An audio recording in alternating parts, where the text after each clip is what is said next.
అక్రమ అరెస్టులు మా పోరాటానికి విజయంగా భావిస్తున్నాం. జగన్మోహన్ రెడ్డి ప్రభుత్వం రాష్ట్ర వ్యాప్తంగా సిపిఐ నాయకుల్ని గృహ నిర్బంధాలకు గురి చేసిన, అక్రమ అరెస్టులు చేసిన మా పోరాటం ఆగదు.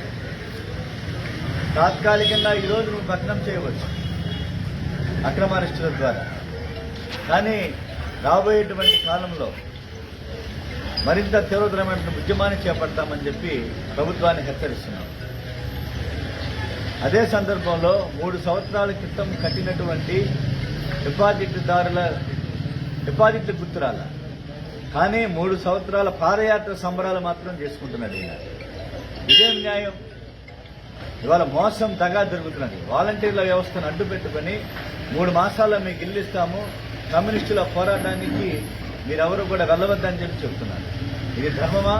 ఇది ప్రజాస్వామ్యమా? వాళ్ళ పోలీసులను అడ్డు పెట్టుకుని, పోలీసు శాఖను అడ్డు పెట్టుకుని అక్రమంగా అరెస్టులు చేయడానికి తీవ్రంగా ఖండిస్తున్నాం.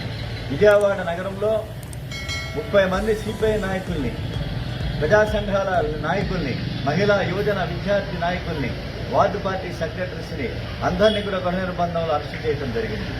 కాబట్టి ఇంత పాశ్వికమైనటువంటి ప్రభుత్వం గతంలో మేము ఎన్నడూ చూడలేదు. ఇవాళ లబ్ధిదారులు వస్తుంటే లబ్ధిదారులను కూడా ఇళ్లకు రానియకుండా, పాయింట్స్కి రానియకుండా 5 చోట్ల ఇవాళ జక్కంపూడి, షాబాద్, వేమవరం గ్రామాలు టిట్కోయిలు చేరుకున్న లోపుగా 5 చోట్ల చెక్ పోస్టులు పెట్టి ప్రజలను భయభ్రాంతులు చేసినటువంటి ప్రభుత్వం ఇది. కాబట్టి ఇది మా పోరాటానికి విజయంగానే మేము భావిస్తున్నాం. జగన్మోహన్ రెడ్డి యొక్క పరాజయానికి, అపజయానికి దిక్సూచి రాబోయేటువంటి కాలంలో మరింత తీవ్రమైన ఉద్యమాన్ని చేపడతాం. వినాశకాల విపరీత బుద్ధి, వినాశకాలం దాపురించినప్పుడు ఇటువంటి పనులు ఒకనాడు ప్రతిపక్ష స్థానంలో ఉండి కమ్యూనిస్టులతో కలిసి పోరాటం చేశావు. టిట్కో నువ్వు అధికారంలోకి వస్తే టిట్కో ఇల్లు నేనంతా కూడా ఫ్రీగా ఇస్తానని చెప్పావు.